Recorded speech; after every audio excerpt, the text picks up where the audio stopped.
Hare Krishna. Hare Krishna. You'd never believe where we are right now. For me, the background looks like a place called the Outer Banks in Nags Head, North Carolina. I'm sure that's where everyone thought we were. More like Nags Head Pub down the Peckham. Where'd I get this one from? You might be wondering. Yeah, oh, Lord. No, we're actually in King's Cross, St. Pancras. As you see, some people walking behind, kind of a giveaway. King's Cross, St. Pancras.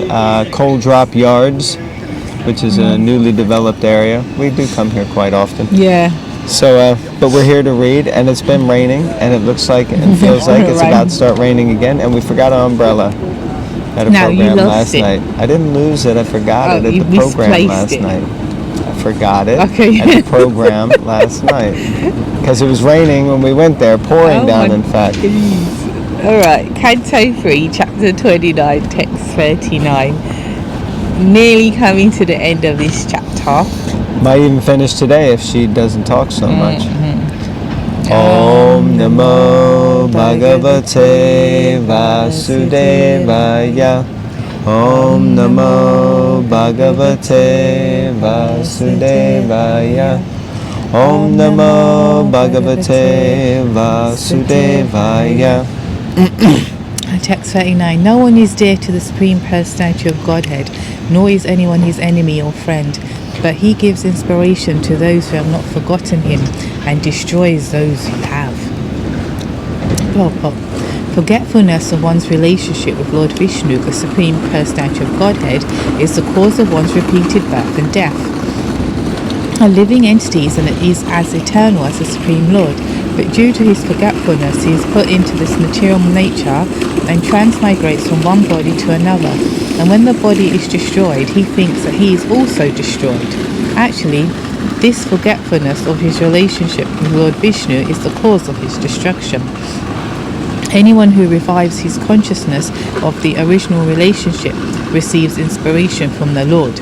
This does not mean that the Lord is someone's enemy and someone else's friend. He helps everyone. One who is not bewildered by the influence of material energy is saved, and one who is bewildered is destroyed.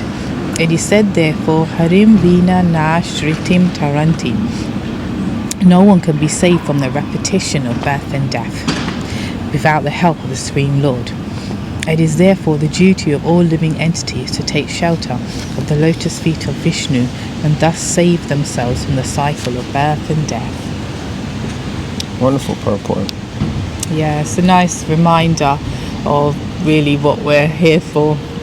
Sometimes we can get overwhelmed and tossed about here and there with life's natural up and downs for anyone, any position in life. There's always issues and so it's a nice reminder that actually you're here to somehow or the other become a friend of the Supreme Lord and think of him favourably and get his assistance through his devotees to save yourselves from the cycle of birth and death. Confirmed. And confirmed. Someone just got shot. Guess they weren't a believer because they were destroyed. Something like that. Yeah, very nice. Powerful. I think it's very self-explanatory. I like this. Forgetfulness of one's relationship with Lord Vishnu is the cause of one's repeated birth and death. Rupa Goswami explains avidya. Vidya means knowledge. Avidya means ignorance or forgetfulness.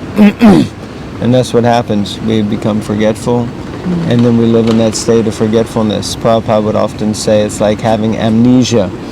We've basically simply forgotten that most basic and wonderful truth of our eternal relationship with God, and in that forgetful consciousness, we suffer. We live in amnesia. That's why when we come to Krishna consciousness, it's like a real awakening. We were talking with someone last night, kind of new person, and he was saying that when he reads Bhagavad Gita, it's not like he's learning something new, it's like he's remembering something he may have forgotten. So like that. Yeah. I think a lot of us have that experience. Text 40. Out of fear of the Supreme Personality of Godhead, the wind blows. Out of fear of Him, the sun shines. Out of fear of Him, the rain pours forth showers, but not right now. And out of fear of Him, the host of heavenly bodies shed their luster. Interesting. Although we talk primarily about love for Krishna, but still many people and many religions also profess activities driven out of fear of Him, and still many people do out of fear of suffering, out of fear of sinful reactions, out of fear of damnation or whatever. Then they act and conduct themselves. So let's see what Prabhupada says. The Lord states in Bhagavad Gita, Mayadhyakshena prakriti suyate. Nature is working under my direction. The foolish person thinks that nature is working automatically, but such an atheistic theory is not supported in the Vedic literature. Nature is working under the superintendence of the Supreme Personality of Godhead. That is confirmed in the Bhagavad Gita. We also find here that the sun shines under the direction of the Lord, and the cloud pours forth showers of rain under the direction of the Lord. All natural phenomena are under superintendence of the Supreme Personality of Godhead, Vishnu. Yeah, so here it's Prabhupada's explanation is a little less on the fear side and a little more on the direction side, meaning that behind everything there is the input of the Lord. Just wanted to see, yeah, bayat. Bayat definitely means fear. Baya. So, yeah, bayat, fear. One is fearful. But Prabhupada is saying that, we have to see that it's foolish to think that nature is just happening of its own accord. Yeah. And we have to understand that everything is conducted under the superintendence of Krishna, of God. Yeah, I've always found that weird that people, you don't believe in a personal God, and and even stretching beyond that, demigods, people overseeing things.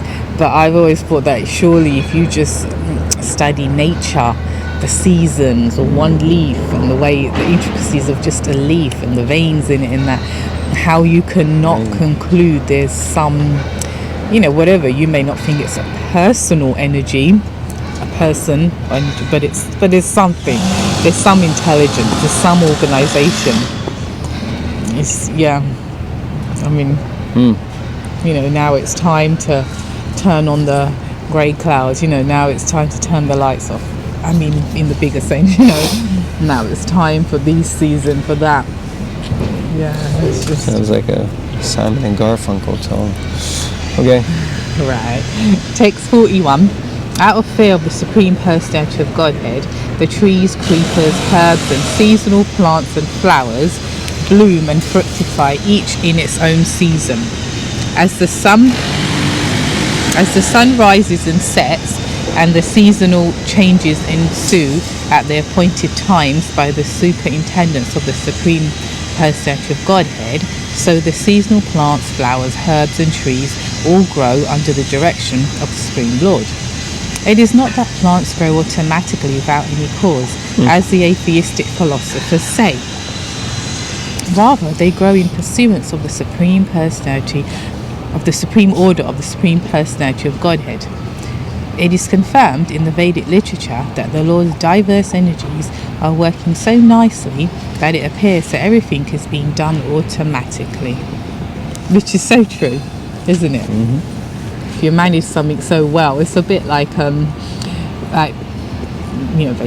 if my mum, when we never had ready meals, or it was fresh meals, full on, as my family don't eat small every day. And when my mum, it was very rare for her to be away from her family for some reason, she had to go somewhere, it was quite shocking actually. It's like, oh my God. And then my dad, bless him, was trying to follow in the footsteps of my oldest brother, but we realized how much it took to fresh hot big pile of chapatis, rice style sabjis, not just one, and 3 meals a day, to be honest with you, especially at the weekends, cooked. I'm just using that as an example that she just made it like whatever, you know, as if, but it was her effort. Yeah, I get it. So like we show up at the dinner table and like it's just all automatically happened, you know, not realizing there's a person behind it, and seamless. You know, she made it. You know, like the point Prabhupada is saying that it appears everything's been done automatically, but there's so much effort and there's organisation, and she's thinking and she would prep things, and anyway, I just want to bring my mum into it. Okay. Quite a few more. Time. So text 42. Out of fear of the Supreme Personality of Godhead, there's always some menacing noise in the material world. Huh? Out of fear of the Supreme Personality of Godhead, the rivers flow and the ocean never overflows. Out of fear of Him only does fire burn, and does the earth with its mountains not sink in the water of the universe. Purport. We can understand from the Vedic literature that this universe is half filled with water, on which Garbhodakshaya Vishnu is lying. From his abdomen a lotus flower has grown, and within the stem of that lotus flower all the different planets exist. The material scientist explains that all these different planets are floating because of the law of gravity or some other law, but the actual lawmaker is the Supreme Personality of Godhead. When we speak of law, we must understand that there must be a lawmaker. The material scientists can discover laws of nature, but they are unable to recognize the lawmaker. From Srimad Bhagavatam and Bhagavad Gita, we can know who the lawmaker is. The lawmaker is the Supreme Personality of Godhead. It is said here that the planets do not sink. Since they are floating under the order or energy of the Supreme Godhead, they do not fall down into the water which covers half the universe. All the planets are heavy with their various mountains, seas, oceans, cities, palaces, and buildings, and yet they are floating. It is understood from this passage that all other planets that are floating in the air have oceans and mountains similar to those on this planet. Interesting. Last sentence, really getting into the universal macrocosm solar system type look, that other planets also have mountains and seas and different things like this. So not something we often think about. And I really like this principle of the lawmaker. I remember first reading it, having it really clearly spelled out from a book from Radhe Shyam Prabhu in Pune. And, he talks about if there's a law, if there are laws, like we have this law of physics, the laws of this, the laws of that, then there must be a lawmaker, because if there's any laws in the material world, then they're made up by a lawmaker. So Krishna is the supreme lawmaker, and he puts the systems in place by which everything is kept in order, kind of thing. Yeah, I like the point made that in the paragraph that I would have read, but I didn't. I like it's saying how Prabhupada is explaining these planets have heavy mountains, seas, oceans, palaces, buildings. So like if we look around, like they're behind us or in front of us, they're putting up a Christmas tree, if you can believe that. Christmas decorations are going up. Now look how big the base of that is. Do you think you could lift that tree? No. So that's one little dingy tree on this street in this area, which is Camden? King's Cross. No, what's the borough? I don't know, it don't matter. But the point is that in this part of London, this part of England, this part of the world, yet no man, I don't even care if you're like the world's strongest man, can lift that tree. So that for me, what I really liked this point was, yet this whole planet Earth is made up of heavy buildings, heavy palaces, cities, but it's Krishna's energy that the whole planet is floating. So we think within it, I'm building this, I'm building that, blah blah blah, but he, because of his energy and whatever you want to accept the energy is out there, is floating the whole thing. If that makes sense. So we may applaud the architecture of this, because this has been refurbished in this area. So we may applaud the architecture. You go to New York City and the skyline there, you go to Venice or whatever, that's all very well, but all that is encapsulated on this round planet, because it's not flat earth. Don't want to stop that debate, but it's a round planet, and it's Krishna's like, okay, cool, is that how you're playing in the sandbox? Is that how you're doing? No problem. And he, as the Supreme Father, is floating the whole thing. And that's the mind bender, if that makes sense. We look at it in our little sandbox, in our little ants in our little universe, and we look at the sky. Like when we were walking yesterday from that program, the buildings were so tall, like really like New York style tall. Like, oh my god! And yet, ain't no one going to be, even some construction thing is going to struggle to lift these things up. But Trish's like, okay, that's how you're playing in the material. No worries, but I'm holding the whole planet up effortlessly. That is Prabhupada says, and yet it's all floating in the air. It's quite a powerful point, if that makes sense, what I'm saying. I definitely think it's clear that it's a powerful point, and you've made it very well.